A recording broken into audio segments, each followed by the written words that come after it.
Account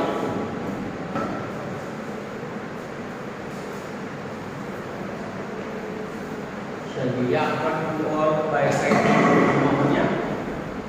ऊपर heading mention कर दीजिएगा कॉन्ट्रैक्ट अकाउंट। तो कंटीजेंसीज का क्वेश्चन है, ये बहुत इंपॉर्टेंट क्वेश्चन है। मैं आपको ये बताऊंगा ये कंटीजेंसीज आपको कैसे पता लगेगा, ठीक है। चलिए अभी ये बताइए सबसे पहले टू मटेरियल्स इशू। तो टू मटेरियल्स इशू अमाउंट बताते हैं सर 51,000। ठीक है 51,000। Next sir plant use for content. To plant use 15,000 yes ठीक है। चलिए टू प्लांट 15,000। नेक्स्ट बोलो amount sir wages included. To wages incurred ठीक है कितनी sir 81,000। 81,000। Next other expenses included. To other expenses 5,000 ठीक है। Sir cash received from account amount. अब इसमें यहाँ से ये मैं आपको एडजस्टमेंट बताता हूँ।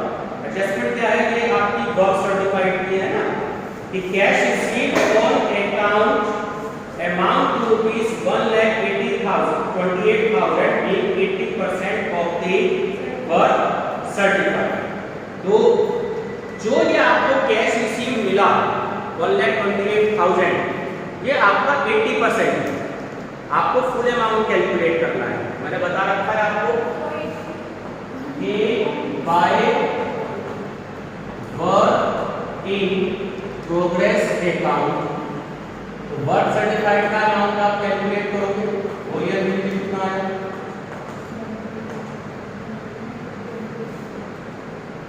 देखो 1,28,000 जो अमाउंट रिसीव हुआ है कैश रिसीव हुआ है वो 80% है। हाँ बिल्कुल ठीक है। तो 100 से मल्टीप्लाई कर दीजिए और 80 से डिवाइड कर दीजिए। सर 1,60,000। 1,60,000 ये तो अब वैल्यू कैलकुलेट करने आ गई है, ठीक है। चलिए 1,60,000। अब हम वर्क अनसर्टिफाइड की बात करते हैं, वो भी बता दो कितना है। वर्क अनसर्टिफाइड वर्क अनसर्टिफाइड जो आपको क्वेश्चन में दे रखा है वो देखिए फोर्थ लाइन में दे रखा है the cost of work done but not certified was rupees 1,000। 1,000 का अमाउंट और टोटल हो गया हमारा 1,61,000। यहाँ तक तो क्लियर हो गया वर्क सर्टिफाइड का। चलिए अब आगे बताइएगा बाय साइड में of the plant and material charged to the contract plant which was rupees 3,000 and material which was rupees 2,500 loss। मैंने आपको ये चीज बताई थी कि अगर कोई भी लॉस हो जाता है तो उसे हम बाय प्रॉफिट एंड लॉस होता है तो कहाँ बाय प्रॉफिट एंड लॉस। तो दो चीजों का लॉस हो गया 3,000 and 2,500। मटेरियल कितना हुआ सर मटेरियल पर 2,500। 2,500 का ठीक है। प्लांट 3,000। और प्लांट आपका लॉस हो गया यहाँ पे लिख दीजिएगा लॉस प्लांट लॉस 3,000। तो 5,500 का आपका लॉस हो गया। ये बात क्लियर है। चलिए नेक्स्ट है और मार्च 31st 2003 plant which cost rupees 2,000 was returned to store। तो हमने रिटर्न कर दिया जी सर। तो by plant return to store 2,000 का हमने ये रिटर्न कर दिया, ठीक है। Plant return. चलिए नेक्स्ट इसमें देखते हैं। हाँ जी नेक्स्ट है फिफ्थ लाइन।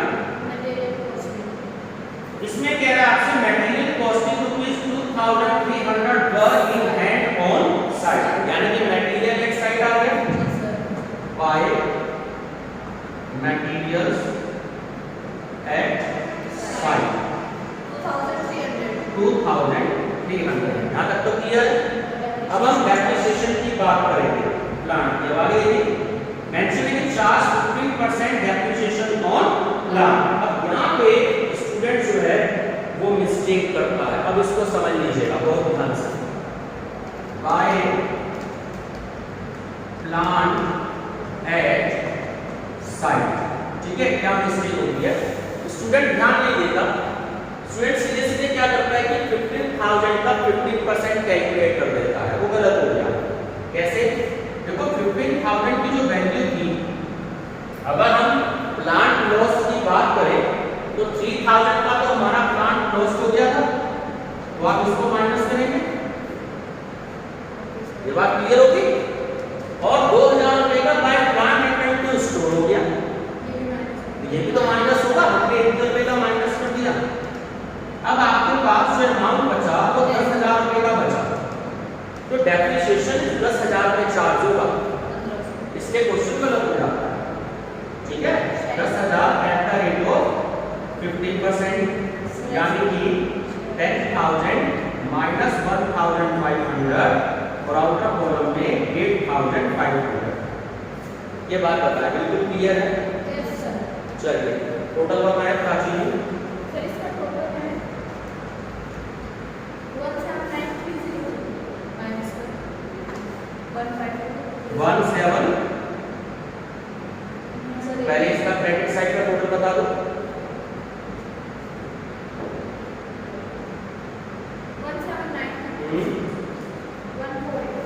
148। गलत बता रही हो।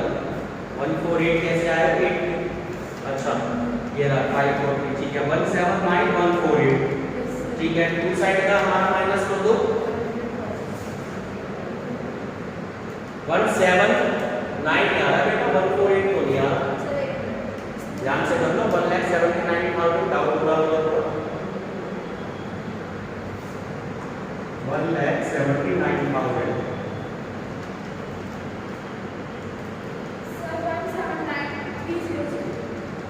179,300।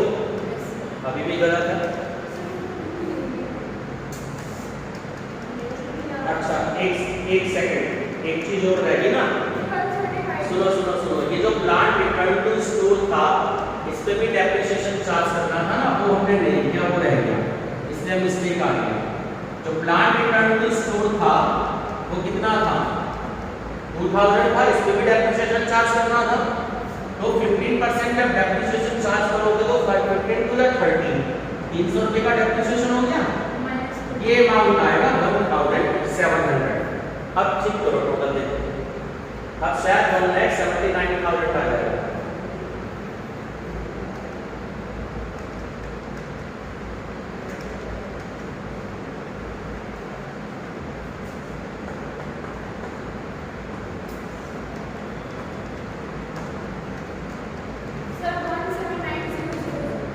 ठीक है, तो 1,79,000, क्योंकि यहीं देख के थोड़ा सा डाउट हो गया, वो टोटल इसमें मिस्टेक हो रहा है।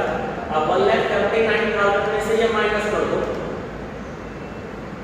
51,000, 15,000, 81,000, 5,000।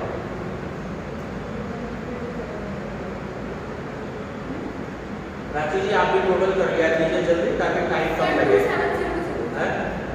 27,000। ठीक है, तो 27,000 तो आपका आ गया टू बैलेंस बी और बाय बैलेंस बी, ये आपका हो गया 27,000। और अब इसका 3 लाइन छोड़ के टोटल भी कर देते हैं 27,000। ये बात क्लियर हो गई। चलिए अब प्रॉफिट की कंडीशन आपको इसमें कैलकुलेट करनी है। To profit and loss account. ठीक है, तो 27,000 आपकी वैल्यू आ गई। ठीक, अब ये आपको पता है कैसे कैलकुलेट करना है, बताइए। प्राइस की 2 कॉलम भी आएगा, 2 कॉलम भी आएगा। कॉन्ट्रैक्ट प्राइस कितने का है? 3 लाख का कॉन्ट्रैक्ट प्राइस आ गया। सबसे पहले आप इसकी 1/4 वैल्यू कैलकुलेट करेंगी। फिर 1/2 आएगी, तो 1,50,000 आ गई। अब हमें ये देखना है, ठीक है, इस वैल्यू से हमारी वर्क सर्टिफाइड की वैल्यू ज्यादा होगी, यानी कि 1,00,000, ठीक है, तो 2/3 1,50,000 यानी कि 1/2 से ज्यादा हो गया 1,60,000, तो फार्मूले में हमारी वैल्यू आ गई 2/3। वर्क सर्टिफाइड हमने कैलकुलेट किया था 1,60,000 सर ऊपर पर 28,000 है, कैश रिसीव पर हाँ सॉरी कैश रिसीव 1,28,000 जी सर। और वर्क सर्टिफाइड थी 1,60,000। चलिए सॉल्व करिए, क्या वैल्यू है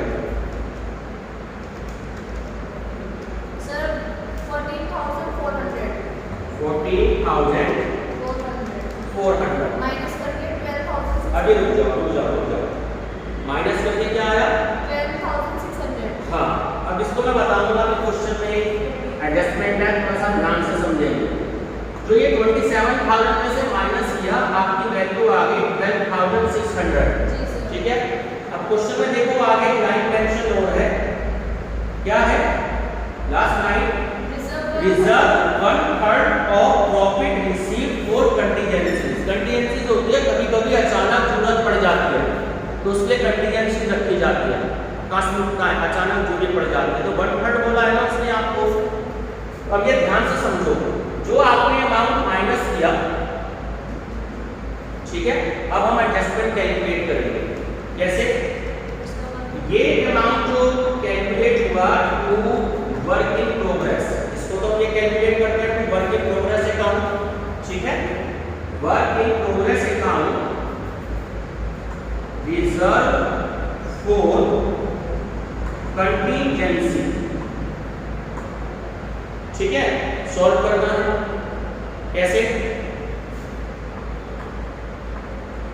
27,000 आपका प्रॉफिट आया था, ठीक है, 1/3 उसने आपको बोला है, 1/3 ये आ गया, ठीक है। फार्मूला वही है आपका cash received upon work certified, यानी कि 1,28,000 डिवाइडेड बाय 1,60,000, क्या वैल्यू है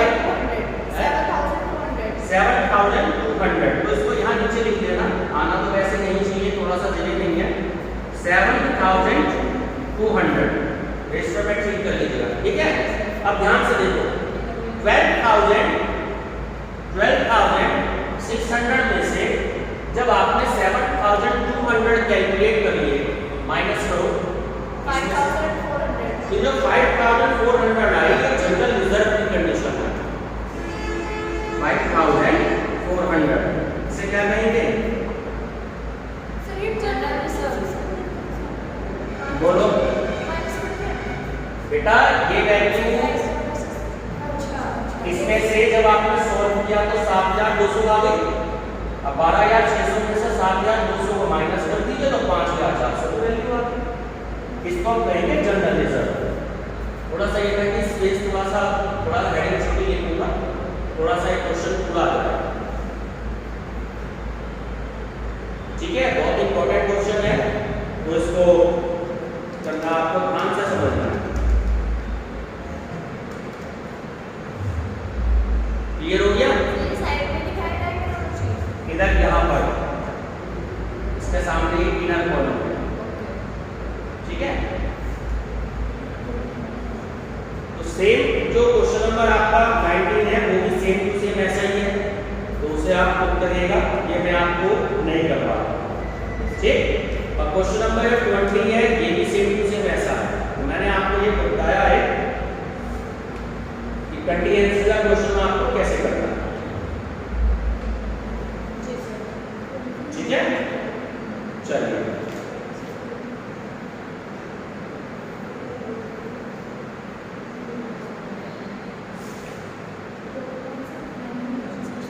क्वेश्चन नंबर 22,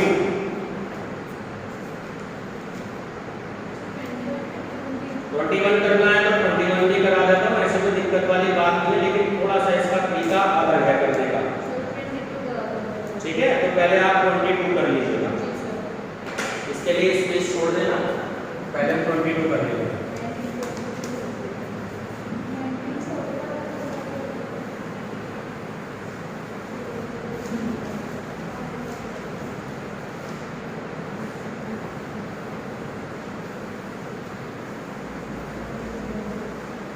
अच्छा क्वेश्चन है 22, इसमें कुछ एडजस्टमेंट है जहाँ पे इसमें मिस्टेक हो जाती है, तो थोड़ा सा ध्यान से पढ़ लीजिएगा इसे।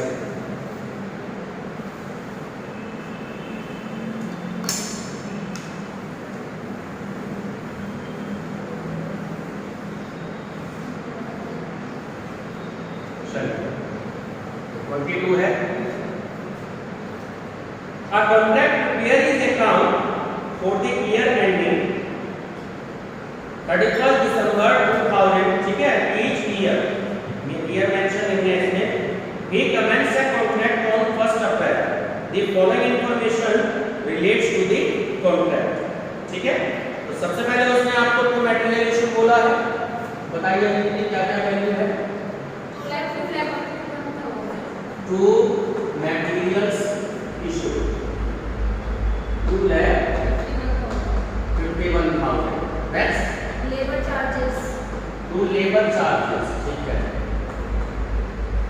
5,65,600, ठीक है, 565,600, जी सर। नेक्स्ट बोलो।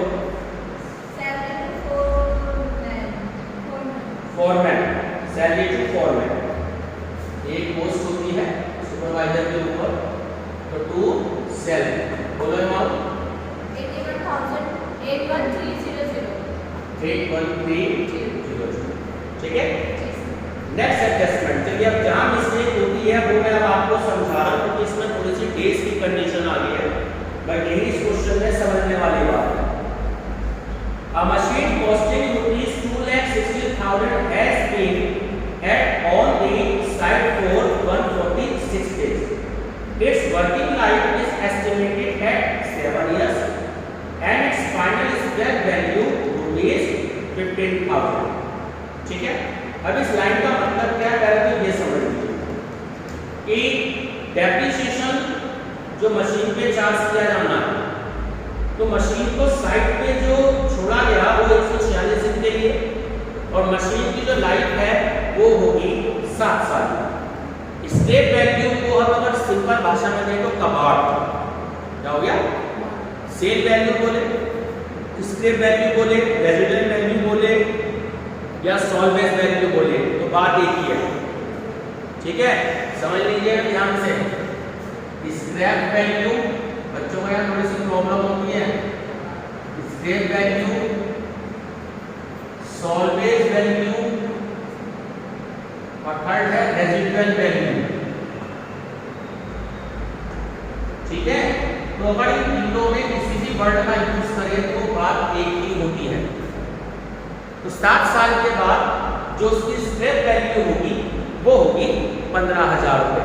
हमेशा स्क्रैप वैल्यू को माइनस किया जाता है, कभी भी प्लस नहीं किया जाता। एक सिंपल सा एग्जांपल देता हूँ, हमने न्यूज़पेपर लिया, पढ़ा, ठीक है, इकट्ठा हो गया, हमने 200 रुपये न्यूज़पेपर का बिल दे दिया। 1 महीने के बाद 4 किलो वो हो गया, 15 रुपये किलो हमने रद्दी इकट्ठी कर ली और उसको कबाड़ी को दे दिया, 60 रुपये उसने हमें दे दिए, तो वो रिसीव हो गई ना। तो क्या करेंगे, अब 200 में से 60 रुपये माइनस कर देंगे, तो आपने उसे किसने दिए, 140 दिए ना, 60 रुपये आपको मिल भी तो गए। इसी तरीके से कोई भी चीज़ अगर खराब हो जाती है तो हम उसको सेल कर देते हैं, उसकी स्क्रैप वैल्यू, ठीक है। कार ली, पुरानी हो गई, बेच दिया किसी ने, तो बेचने से जो पैसा मिला वो स्क्रैप वैल्यू है, ठीक है। मोटरसाइकिल ली 1 लाख की, 10 साल बाद बेच दी 10,000 रुपये की, इनकम हो गई ना, स्क्रैप वैल्यू नहीं, स्क्रैप वैल्यू हमने उसको सेल कर दिया, ठीक है। अपने किसी से 10,000 रुपये ले लिए, तो 10,000 रुपये लिए ना, तो 1 लाख में से माइनस भी तो करोगे 10,000 रुपये। अब मोटरसाइकिल कितने की आपको पड़ेगी, 90,000 रुपये, ठीक है। तो ध्यान रखना, एक फार्मूला होता है डेप्रिसिएशन का, आपने 11th में पढ़ा है, एक कॉस्ट ऑफ एसेट्स या cost of machine minus scrap value divided by life in years. किसी भी मशीन की जब हम लाइफ इसमें कैलकुलेट करेंगे तो ईयर्स में कैलकुलेट करते हैं, बात ध्यान रखना। और अगर कहीं पर इंस्टॉलेशन चार्जेस दिए जाते हैं वो प्लस हो जाते हैं। अभी हमने पंखा ले लिया 2000 का, मुझे तो लगाना नहीं आता, मैं किसको बुलाऊंगा? बिजली वाले को। बिजली वाले ने कहा मैं 100 रुपये लूँगा इसके, तो पंखा कितने का हो गया? 2100 रुपये का, इसलिए हमने उसको प्लस कर दिया। ठीक है, 4 साल बाद मान लो पंखा खराब हो गया, 500 रुपये हमने उसको बेच दिए, तो उसकी वैल्यू हो गई। उसने कह दिया कि भैया अपने खराब हो गए, इसे बेच दो, तो 2100 माइनस 500 रुपये इसके वैल्यू। अब डिवाइडेड बाय, मान लो पंखा 4 साल चला, 4 से आपने उसको डिवाइड कर दिया। ठीक है, ये बात आपको ध्यान रखनी है। अब क्वेश्चन में देखो, हमें इसमें कैलकुलेट करना है to depreciation on machine, to depreciation on machine. तो अब देखो कि क्वेश्चन में कितनी वैल्यू आपको गिवन है। तो देखो 2,60,000 गिवन है, ये बात क्लियर होगी। स्टार्टिंग की लाइन में 2,60,000, चलो माइनस कर दो इसमें से 15,000। बताओ क्या वैल्यू आई? हमेशा माइनस होना है, इसमें वैल्यू ध्यान रखिएगा। 2,45,000। तो जो वैल्यू आई कितने दिन को साइड पे रही? 146 डेज में मल्टीप्लाई कर दो, और डेज की बात कर रहा है तो 365 डेज से डिवाइड कर दो। बताओ 98,000 है? 98,000 गलत कर दिया। रुक जाओ, रुक जाओ, 7 साल की तो है लाइफ ईयर्स में, जो वैल्यू आई 7 से डिवाइड करो।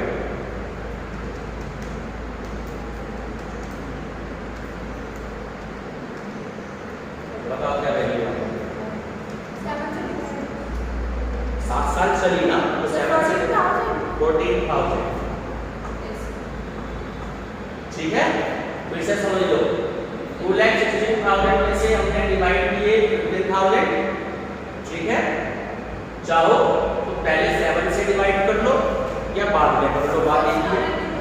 146 से मल्टीप्लाई कर लो, और एक साल में 365 दिन होते हैं तो डिवाइड कर लो, है ना। 7 साल मशीन चली है तो 7 साल से डिवाइड कर लो, तो आपकी वैल्यू है। ठीक, चलिए अब आगे क्या कह रहा है? आगे ये मेंशन है कि a supervisor who is paid ₹8,000 per month has devoted 1/2 of his time to this contract. ठीक है, टू सुपरवाइजर सैलरी। अब इसमें सुपरवाइजर सैलरी आपको इसमें कैलकुलेट करनी है। To supervisor salary. चलिए देखिए, क्वेश्चन में साफ इसमें मेंशन किया है कि a supervisor who is paid, मतलब सुपरवाइजर है जिसको 8,000 रुपये पर मंथ जो है वो दिए जा रहे हैं। ठीक है, और वो अपने टाइम का 1/2 टाइम देता है इस मशीन में। ये बात क्लियर होगी? पहली बात तो इसको समझ लीजिए, तो टोटल उसको सैलरी मिली तो हमने क्या कर लिया? 1/2 हाफ टाइम दे रहा है ना इस मशीन पे, तो 1/2 कर लिया। 1/4 टाइम देता तो 1/4 टाइम। ठीक है, अब पर मंथ की बात करी है। अब क्वेश्चन पे देखिएगा डेट, फर्स्ट लाइन वहां दे रखा है कि ईयर एंडिंग 31 दिसंबर, और नेक्स्ट लाइन में क्या दे रखा है? ही कमेंट्स अ कॉन्ट्रैक्ट ऑन 1 अप्रैल। तो 1 अप्रैल से लेकर के 31 मार्च तक का टाइम 9 मंथ्स का हो गया। कितने मंथ्स का? ये बच्चे गलती कर देते हैं, तो 9 से आप मल्टीप्लाई कर लीजिए, यानी 4,000 से होते हैं, 4 9 या 36,000 आपका अमाउंट आ गया। ये बात क्लियर है? तो बच्चे हाफ में भी थोड़ी सी मिस्टेक करते हैं और 9 से तो भूल ही जाते हैं, तो ये चीज आपको याद रखनी है। आगे मेंशन है all other expenses and administration charges amounted to ₹1,36,500। तो टू अदर एक्सपेंसेस 1,36,500। यहाँ तक के बाद दोनों को क्लियर है? चलिए अब आते हैं next paragraph, material in hand at sight. देखिए material in hand at side कह रहा है तो पहले तो ये मेंशन कर लीजिएगा बाय मटेरियल्स एट साइड। बोलो कितना अमाउंट है 34,500। Yes. ठीक है 34,500 आपका सॉरी 35,400 35,400 ये आपका अमाउंट दे रखा है। अब वर्क इन प्रोग्रेस कैलकुलेट कर लेते हैं by work in progress account. बताए प्राची जी वर्क सर्टिफाइड कितना है वर्क बोलो वर्क सर्टिफाइड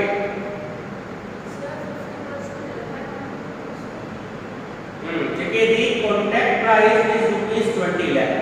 ये बात क्लियर हो गई 20 लाख रुपए का आपका कॉन्ट्रैक्ट प्राइस है। On 31 December 2/3 of the contract was completed. तो साफ कह दिया उन्होंने कि कॉन्ट्रैक्ट 2/3 आपको देना है। ठीक है ध्यान से समझ लीजिएगा 2/3 ठीक है। और मेंशन है इसमें contract was completed but architect issued certificate covering 50% of the contract price। समझ में आई कि 2/3 जो है वो 31 दिसंबर तक कॉन्ट्रैक्ट जो था वो कंप्लीट हो गया था, लेकिन जो आर्किटेक्ट होता है उसने सर्टिफिकेट दिया वो 50% का दिया। ये बात क्लियर होगी। 2/3 तो फार्मूले में आना ही आना, उसने कह दिया आपसे। अब कॉन्ट्रैक्ट प्राइस आपका 20 लाख रुपए का था, 20 लाख रुपए का 50% हो गया 10 लाख रुपए। ध्यान रखना वर्क सर्टिफाइड कितना हो गया। क्वेश्चन में कह रहा है कि जो आर्किटेक्ट है उसने जो सर्टिफिकेट इशू किया वो कॉन्ट्रैक्ट प्राइस के 50% का ही इशू किया। ठीक है कॉन्ट्रैक्ट प्राइस कितने का है 20 लाख रुपए का। 20 लाख का 50% कितना हो गया 10 लाख रुपए। ठीक है अब वर्क अनसर्टिफाइड। अब देखो अनसर्टिफाइड की सिचुएशन क्या है, इसमें कितना अमाउंट गिवन है। अब इसमें वर्क अनसर्टिफाइड आपको गिवन नहीं है। ठीक है आपको इसमें वर्क अनसर्टिफाइड कैलकुलेट करना पड़ेगा। ठीक है इसमें जब आप कैलकुलेट करेंगे वर्क अनसर्टिफाइड की जो 2/3 की जो सिचुएशन दी है ना ये यही है सिचुएशन। तो यहाँ पे कभी भी अगर इस तरीके से क्वेश्चन में गिवन हो तो आपको समझ जाना कि वर्क अनसर्टिफाइड हमें खुद से कैलकुलेट करना है। ये फर्स्ट टाइम आ रहा है इस क्वेश्चन में। ये बात क्लियर हो गई। चलिए तो वर्क अनसर्टिफाइड मैं यहाँ पे बता देता हूँ इसका आपको वर्किंग नोट।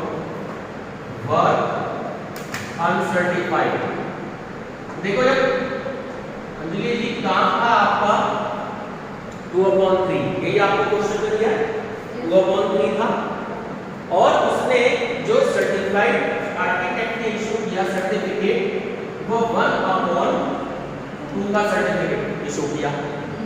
ठीक है जब आप वैल्यू सॉल्व करेंगे तो 1/6 आएगी एलसीएम लेकर के। इस बार इसका एलसीएम ले लिया 6 हो गया बताने की जरूरत तो नहीं। तो क्या अमाउंट हो गया 1/6। ये वाली बात बिल्कुल क्लियर होगी।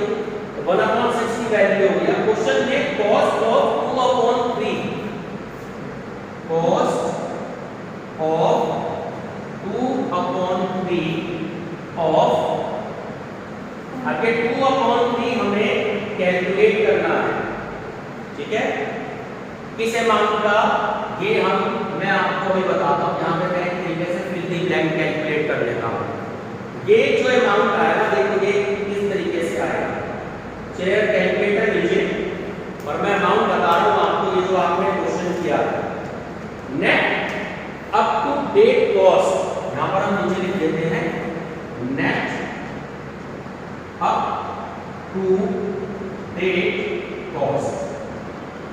चलिए पहले क्या है आपका 2,51,000 कितने चाहिए कैलकुलेटर पे 2,51,000। ठीक है चलो जी दूसरी वैल्यू क्या है 5